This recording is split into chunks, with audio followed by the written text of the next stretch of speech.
Hi everyone, I'm here today with Sarah Kay Hoffman. She's the founder of agutsygirl.com, and like me, she is a certified holistic health coach. We actually met at an Institute for Integrative Nutrition conference a few years ago, and ever since then we've been really close friends, even though she's on the West Coast near San Francisco, and I'm on the East Coast in New York City.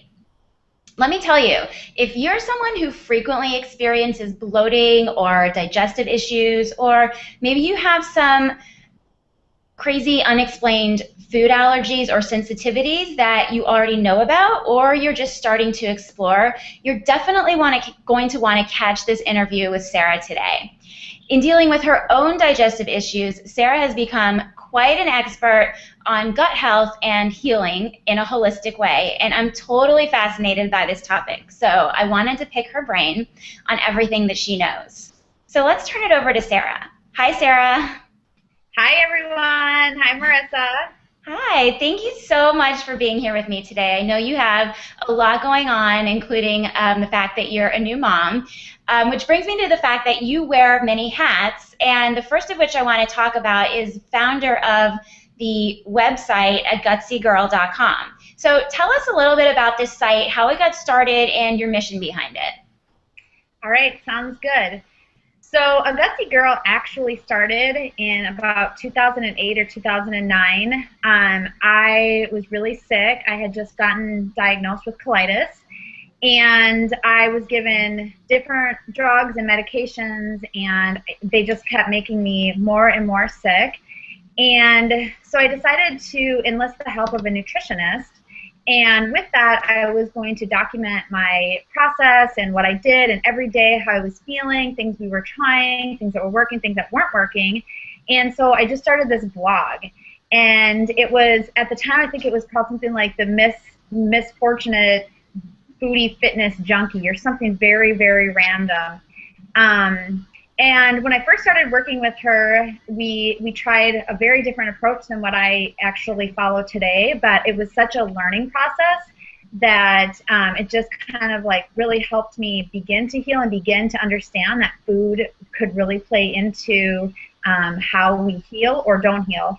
So I just kept track of this, and then after about a month of working with her, we completely flipped everything that I did, everything that I believed. You know, I mean, in the beginning I was eating very, just like healthy things, and then we just did very different things, which I'll talk about later. But and so with that, as my blog began to grow, it was this sense of being gutsy, like, obviously gut with digestive health and everything, but also like being very gutsy and just like listening to your gut intuitions about, foods that do work for you and foods that don't work with you. And at the end of the day, not really, listening to what anyone else says or what in theory should work.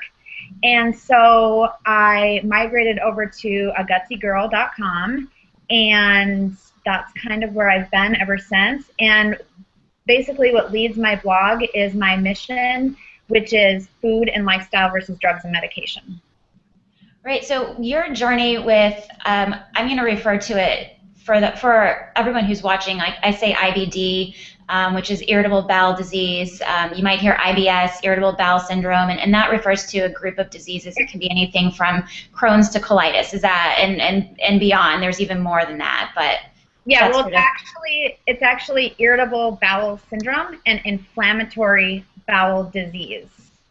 So, and they're two. I mean, it's honestly like I've been called out for irritable and inflammatory and interchanging them. But at the end of the day, it's IBS is basically what doctors classify as a set of symptoms, but it's not actually like a disease, disease. And then the IBD, which is what I have, would be like your Crohn's and your colitis. You typically go under the scope endoscopy, colonoscopy to find out like, oh, there is this, this piece that we find to be a form of IBD. Great, then this is why I'm talking to you, because you're the expert on these things, so thank you. So tell me a little bit more, or tell us a little bit more, like how have you treated your disease with food and not medicine? Like what has worked for you? And I know that this is not to say that this would work for everybody, but what's been the process of finding what's worked for you? Okay, so the first thing I want to make very clear is that I am in no way, shape, or form saying that there is not a place for medication. As a matter of fact, I'm working with a naturopath, like a very holistic digestive doctor right now, and we're going to be going through some tests and whatever to determine if I may have SIBO, and in that case, then there's certain things that might only help that. However, I have literally gone from feeling the worst in my entire life to almost the best I've ever felt on food alone and stopping all medications. And the way that I did it with food was primarily, it began with the GAPS diet, which, if you're not familiar with that, it stands for Gut and Psychology Syndrome. It's by Dr. Natasha, I can't remember her last name right now, but I studied the GAPS diet in 2009 intensely for about a year. My book's not here, but it's like one of my Bibles. I mean, I just studied different, like, her theories and at the time it was so crazy to me because I had always been told, more fruits, more vegetables. Every single doctor that I went to said food would not matter, but if you want, maybe increase your fiber, have more beans, have more, anything that had a lot of fiber in it. So I listened to that advice, and I wondered why I was just always so bloated.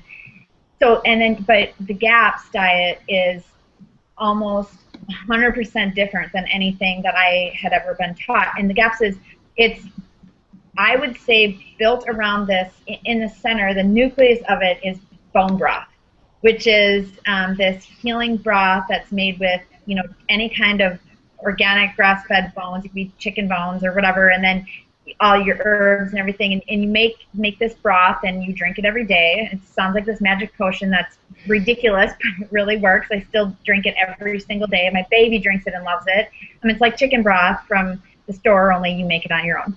But then beyond that, it's a lot of barely any like fiber, stuff like that, not beans and stuff, but meats, and it's very like low starch, low carb, and that was what worked for me. In theory, what it's supposed to do is to starve the bad bacteria so that it cannot continue to populate, which is, in normal functioning digestive systems, it's fantastic that we have things like beans and fruits and vegetables, because we want to keep populating bacteria, all the good stuff, all the good guys. But when you have a stomach that's not so great, it doesn't work that way. So that's what I did. That's what jump-started. Great. And I just wanted to reiterate for anybody listening, the GAPS diet, which Sarah's talking about, is the Gut and Psychology Syndrome. That's what GAPS stands for.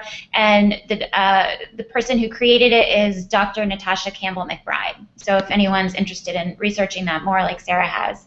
Yeah, and it kind of builds upon the specific carbohydrate diet, which is Elaine Gottschall. So I studied her a lot as well. If you're interested in GAPS, like, you'll see a lot of cross-reference. So. Right. So, it seems like a lot of people are dealing with these inflammatory bowel diseases and different types of Crohn's, colitis, all kinds of different IBS, IBDs across the board, becoming more common. What do you think is to blame for this? That the reason why you're hearing about them more often now than maybe we have in the past? I think there are several reasons why. I truly believe that over time, our food quality has just gone down so much. I mean, IBD, it is genetic, but typically something triggers it. So in a lot of people, it's a serious illness, or they travel abroad and then they come back and they're really sick, and then that triggers it. Sometimes for pregnant women after they give birth, it triggers it, because they're all very high stress points in life, so it triggers it. So like in my family, I have colitis on both sides of my family, so it's probably always maybe predisposition to have it come out. It didn't come out until I was about a freshman in college. And so I think that what happens and why it's so much more prevalent is because in today's world, we are under so much more stress. We are not taking care of our bodies. We're not sleeping as much. It's not about, me eating broccoli or me eating chicken. It's about so many years before that eating, you know, processed foods. With that comes GMOs. The way our food's been manipulated. It's just our gut. It's all these foreign things that I think our gut finally just says stop. I always sometimes, you know, I would work with people and they would say, well, I don't understand. This is all I ate. How come I got a flare up, or how come this happened? And I tell them it's typically always the straw that broke the camel's back. So it's like you can like continue on life if you're like a carrier of IBD, you know, and you're like continuing on life and you're just going about as planned, but then all of a sudden just that one thing is just the straw that broke the camel's back. So I think that for IBD, for IBS, honestly, I think it comes down to the lifestyle that we choose. You know, IBS is typically classified as one day you could be really bloated and feeling miserable. The next you have, you know, you can't stop going to the bathroom, you have a lot of diarrhea. Well, again, it comes down to lifestyle and food, and that's what I think. Yeah. Okay. I would definitely agree with that. I think, like you said, the heavily processing and manufacturing of food, GMOs, all those things. I mean, that's, I think, the reason for a lot of the illness that we're seeing these days, unfortunately. Not the only reason, but, you know, a big reason. So tell me a little bit, say I'm somebody, and I don't know what a healthy, thriving gut should look like versus one that doesn't. You mentioned briefly healthy gut bacteria. Can you sort of elaborate on that a little bit and tell us a little bit more about what is healthy gut bacteria and why you should have it and why it's missing in those who have these types of illnesses or who have digestive troubles? Yeah, well, the way I think that you can really tell how your gut is doing is to really look at your body as a whole. But the first place that I would start to see how your gut is doing is, and I'm sure you know of this, Marissa, but a lot of people might not, is look up the Bristol stool scale. Have you seen it, Marissa? Yeah, I know you're talking about. Mm-hmm. Yeah. So that's the first way to see like kind of where you're at. So I think there's like 7 different. It's kind of gross, but there's like 7 different things that they put what your feces looks like. And if you have a good forming gut and you know and everything is healthy and you're going as you should, you would probably be right in the middle of that scale. That's kind of what it should look like. I think it's like a number 3 or number 4. 3 to 5, you're good, but if you're a 7, you're not good, and then 1, you're not good. But look that up definitely. That's the first, you know, actual visible thing that you could see today if you want to know how your gut is functioning. Also, you probably, I mean, I know like doctors continue to say, you know, that you only have to be going to the bathroom once every 3 days and that's okay. That's actually not okay. You should be going every single day. So don't let that, you know, make or break what you think about how you're functioning. And then beyond that, really, I think that you know how your gut is doing based on how you feel in general. And by that, I mean, are you sick a lot? If you are sick a lot, 80%-ish, there's been different studies, 70 to 85% of our immune system lies within the gut. So when we're sick a lot, that tells you that something's probably off in your gut. Another thing is, how is your skin? If your skin is always, I mean, I just got over I've kind of had intermittently throughout my life perioral dermatitis, and gone now. I healed it up or whatever, but that and different skin issues in general, breakouts even, everything with your gut. So check your skin, your energy levels. How, you know, do you need coffee every single day at 1 or 2? I mean, that's all within your gut too. A healthy functioning gut should give you energy. It should make you feel alive and like you could go do things. I think those are some of the biggest ways, like immediately, to know like how your gut is doing. I mean, and then also the obvious, you know, do you feel like burning in it at all? You know, that could be symptoms of acid reflux. Does it feel bloated? I mean, just listen to your body. Like, and one thing that I always do with my clients is I have them, before I would even work with them, you know, about a 2-week journal, just what they're eating, how they're feeling, and, you know, just to like start getting in tune with that. Yes, the food journal. I mean, I think even beyond gut health, I always talk about the food journal, and I definitely encourage everybody to use one because it it really does open your eyes to, so many things like about what's going on with your body, what foods are best for you, and this is one area where I mean, it definitely can be a major sort of like can shine a major light on what's going on for you. So definitely the food journal. Yeah, And and go the thing ahead. with the food journal too is it's not like I tell my clients like I need to know exactly how many calories you're eating. This is not I wrote a blog post once called Gut Healing is Not a Diet because it's true. You know, a lot of people think, oh my gosh, you barely ever eat carbs, you must be on a diet. Trust me, I am not on any kind of diet. You know, it's like I don't care about the calories. But sometimes in some people, a half a cup versus a cup of certain things could be a make or break for like if they get bloated, if they don't, or just like to see like, am I eating all processed stuff? Okay, great. We probably have 80% of the problem right there, and we can work around it. Exactly. Or, is that cup of coffee that you're craving at, 1 or 2 in the afternoon, is that the thing that's like setting off whatever your symptoms are? So, um, and I just posted the Bristol stool scale. I just posted that in the showcase here, so hopefully people can see that. I'm not sure if it's visible, but I hope it It's is. so exciting. I know that's like your favorite thing. So you and I are like very similar when it comes to being dedicated to busting the myths surrounding certain topics around health and wellness, and just telling it straight to eliminate all the confusion out there because there is a lot of confusion. I mean, you just kind of said, a lot of people think like you're on a diet. A lot of people would probably label your diet a paleo diet, even though because it's very similar, but even though you would never say like, yeah, I'm a paleo person. Um, what are some of the myths surrounding the topic of digestion and gut health that you really wish you could dispel, and some of the things that you talk about on your blog passionately about?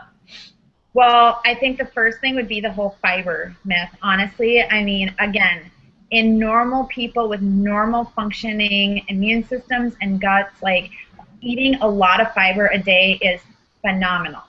But it is when doctors would continue to tell me that I needed to just have more fiber. As a side note, I have a form of IBD, which is there's two forms. It's IBD-D, which is diarrhea, or IBD-C, which is constipation. So I have the C version. So doctors would tell me, well, for that, because normal people, for that, that's what they would do. They would have fiber, oatmeal and beans and greens or whatever. But the thing is, it's such a common myth when you're first healing. Now, as I've been able to heal, I've been able to add veggies back in, which is phenomenal, and I'm so excited about it. But in the very, very beginning, I believe that we have to starve the bad bacteria. And in order to do that, we can't keep populating it with fantastic, greens and healthy things like that. So that's one of the biggest things is I call it my fiber myth. The other thing that I think, and this doesn't apply to everyone that has a form of IBS or IBD, but it's a whole fat myth. People are really, and this is probably for your clients and as well, but they're really scared to have fat because they think that they will get fat or whatever it is. But the thing is, especially with IBD-C, like I have, that stuff really helps to lubricate, and it helps me to move things through, and it helps my stomach to actually feel so much better. So like things like coconut oil, and even like olive oil, like avocados, the bone broth actually has a lot of fat in it, collagen, anything that really just helps to lubricate and to keep things moving through, to clean it out, to keep it going, is another thing. So not having any fat. And then I think another really big myth is just that all food groups are created equal. And what I mean by that is the only thing doctors ever told me to stay away from was dairy. And while I agree with that about 80–90%, that's really not the whole truth. So I actually consume, when I can get my hands on it, because we have a farm that's about 2 hours from where I live, I do raw dairy. It's purely raw dairy. And it's not even like, it's pretty hard to get your hands on, but if you can and you have IBD or IBS, it's phenomenal because it does have all of the like natural probiotics. They haven't been killed off in the pasteurization process, and things like that are just, you know, it's like one of those things that, you know, no dairy, yes, but dairy just can't all, I mean, it's just not all. Yeah, not all dairy is created equal, for sure. I mean, same with grains. I mean, same with everything. Like, I would think that you would think like there's certain grains, no, but certain grains like quinoa maybe, you know, are great. So things like that. It's just, we have to get out of this mindset that everything, that's why I'm not paleo, because then I would have no raw dairy. I mean, some would, but that's what I mean. We just can't classify, and that's why I don't do the gut and psychology syndrome super strictly anymore, because I actually renamed it the gut and psychology Sarah, because it's my own thing, you know. It's like it's what works for me, and what works for me is not going to work for you. And to that point, that's just another huge thing, is that everyone, and doctors and nutritionists, and they want to put everyone into the same category. But unfortunately, when you're healing your gut or you're healing your life in general, it could be a matter of 1 to 5 foods that are different for you than anyone else. Yeah, and I mean, I love that you've come to this with, I mean, it's been a lot of trial and error for you, and a lot of researching and just being curious about your body. I mean, I think so many times we want we find out we have something wrong with us, and we want like a 1, 2, 3 prescription to make it better. But that can't always happen that way. I mean, you've got to really figure out what works for you.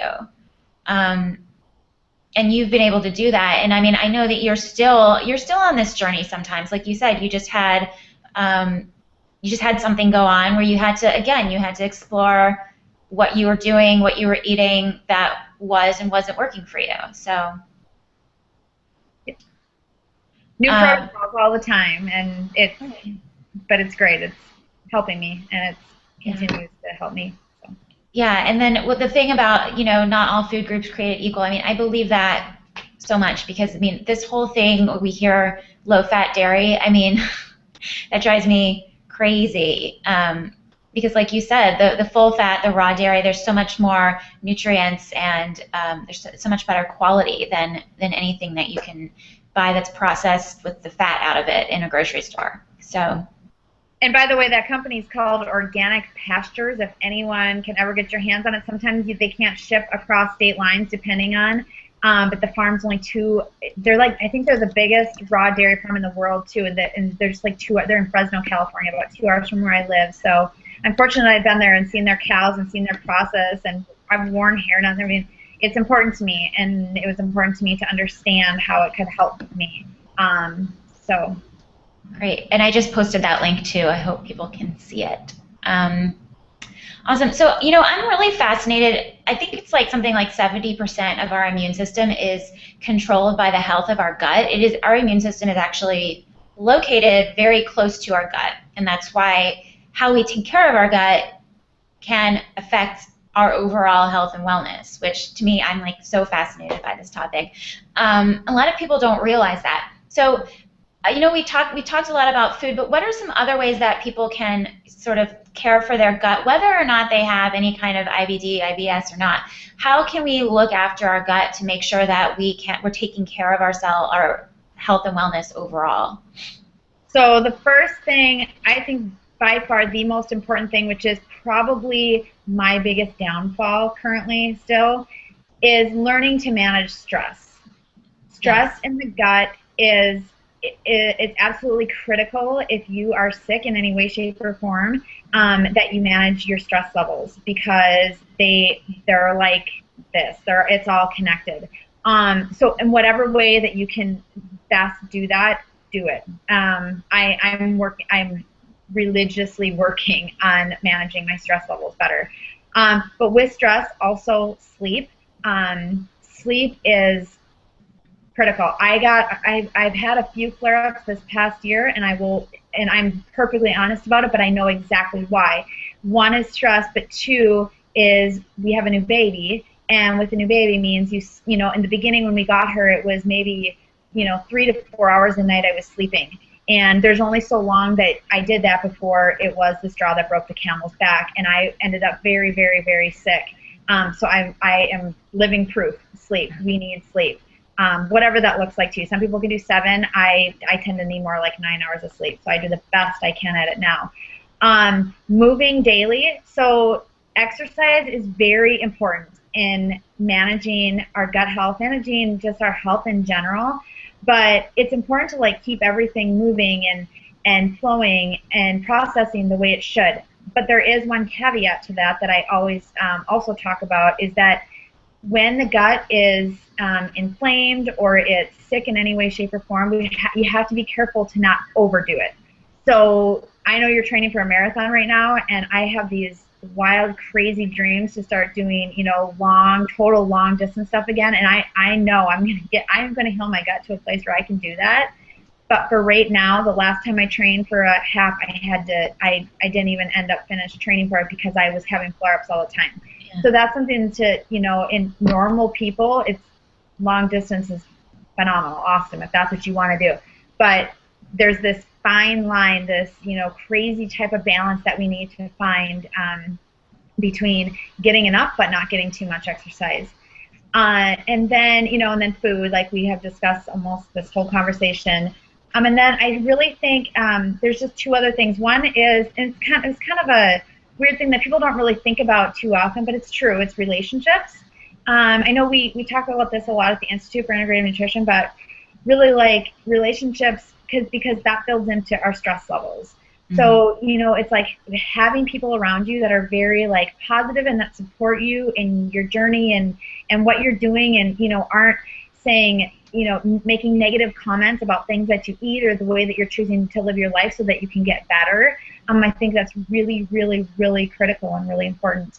And then the last thing is take a good probiotic.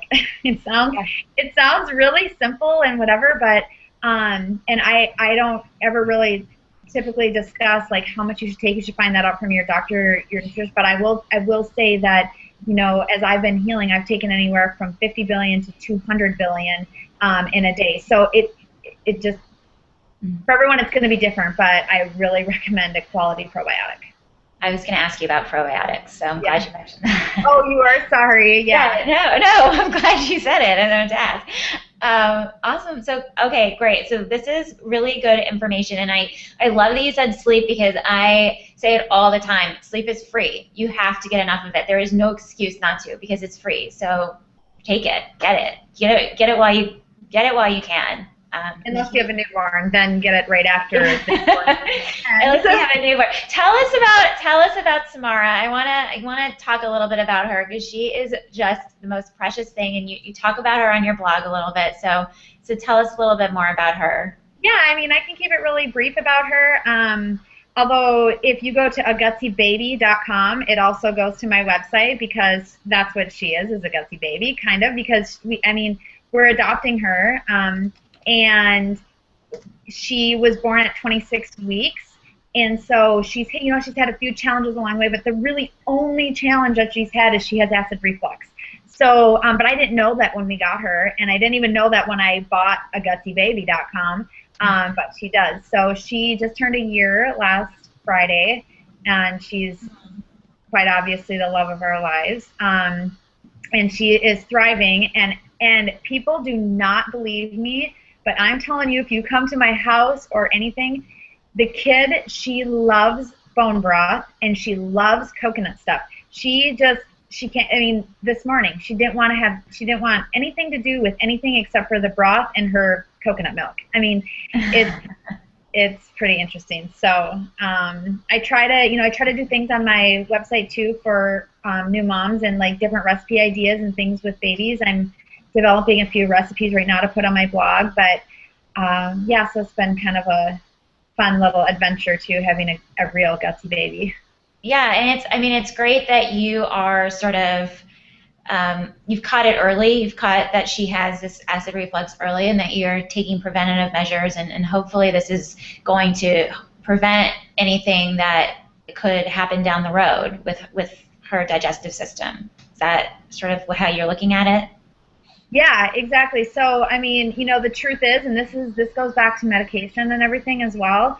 She is on medication. She's been on medication for a while. We had to actually take her to Children's Oakland, and there's a time and a place for medication. So while she's been on medication, we've been decreasing the dose, and so she's about halfway, you know, completely going to be done with it. But you know, meanwhile, I've just really been trying to populate any good bacteria, gut bacteria that we can. You know, she doesn't get, I don't give her a bunch of ever processed food or, you know, sugary juices or anything like that. I just don't do that because I'm trying to, you know, do what's best for her while she's on medication. And yeah, she's growing and she's thriving, and her reflux it's almost gone. So Oh, good. I'm glad to hear that. She is sweetie.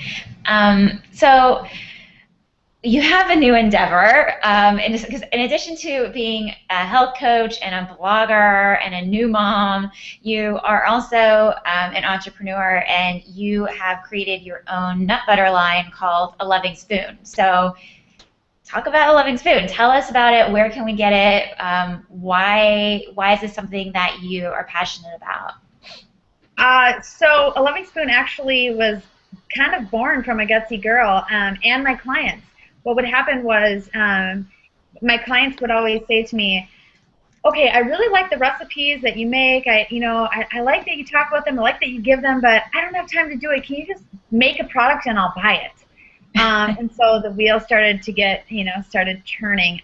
But really, A Loving Spoon also was born in 2009 when I was strictly on the GAPS diet because I didn't have, I love dessert. I love cake. I love cupcakes. I mean, I have this picture of Sam at her first birthday last week. Oh my gosh, I can't wait to like post her full face online or whatever someday because this is the most priceless picture, but she's eating her birthday cake, and her hands go up in the air, and she's just so excited. And I'm like, oh, that's just like Mama. I love cake. So anyways, I love cake. When a lot of people that have IBS or IBD, they crave sugar and cake and carbs, and that's never really, honestly, gone away that much for me. But when I was first healing, obviously, I never had any of that stuff at all. But what I found a lot of peace in, and every single night, I would dig into my coconut butter jar, and I would eat that spoonful after spoonful. That's the story on alovingspoon.com. You'll see it, how it kind of, but spoonful after spoonful, what happened is I was just satisfied. I was satisfied, and I was healing. And it was this thing that started to say, like, wait, we can, like, love ourselves more, and we can, like, treat ourselves with really good quality foods and products, and we can be happy, and we can be healing. And so as I started to heal, I started just to play with different concoctions of my own nut butter, different nuts and different flavors. I went into Trader Joe's probably about 2.5 years back, and I saw the cookie butter there. And everyone knows what it is. If you don't, you might be living in a cave. But I looked at the ingredient list, and it was like this long, and I was like, oh, no way. I mean, not only did it have everything I couldn't have in it, but I mean, it's just filled with things. So I decided then, like, there must be a better way. There must be a better way to have snack and dessert via a nut butter than that. So I just started, I got a food processor, I think for like my 29th or 30th birthday, and I started playing. And in the beginning, which is the first flavor that I developed, is my honey vanilla bourbon peanut butter.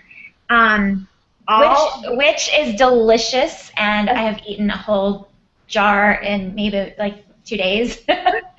So yeah, so that flavor, what I did was I basically just took ingredients that were GAPS approved. So all the nut butter are dry roasted peanuts that are unsalted, a little bit of sea salt, organic Madagascar vanilla, organic raw honey, and organic coconut oil. There's just 5 ingredients, and they were all things that I knew that I could digest. So I did that, and again, it was like snack and dessert for me every single night, and so that's kind of how the line was born. And today, really, what the brand stands for, A Loving Spoon. The motto is bare ingredients, bold flavor, unprocessed guilt. And I'm trying to spread this message of loving ourselves more, life daily, and each other always. And through loving each other always, it really ties back to the whole brand's mission of love. and 10 cents of every jar that's purchased, we are donating to foster and or orphan children. We're in talks with this company right now called 147 Million Orphans. It's an amazing, amazing organization, and it's obviously our passion to help children and through food and healing food and whatever. So that's kind of the story behind the product. It's obviously at alovingspoon.com. We ship anywhere within the United States. We've just launched our first flavor. They're all produced in 4-ounce jars, so they're very portable, on the go. And the next flavor will be our Purely Cacao one, which is chocolate peanut butter, but without dairy. Everything of mine is always gluten-free, dairy-free, unprocessed, obviously. And then I have 2 almond butters that we've developed too. We have a sea salted cinnamon almond butter and a Java almond chip. So those, I'm hoping all of those are launched by the end of 2015. So it's exciting. But yay! Yes, I cannot wait. I need to get more of that. But in the meantime, it'll be a favor at my wedding. So, yay! Okay, so the sun is setting here, and it's getting a little dark. So we can wrap this up. So I posted the link to alovingspoon.com for anybody who's looking for that link, and you have on your agutsygirl.com website, you have a Gutsy Girl Bible and the Bible 2.0, right, or 2.0, and that's where people can go and get some help for gut healing, and that's like a good place for them to start. Is that right? Yeah, you know, the truth is that the Gutsy Girls Bible 2.0, it's under my ebooks.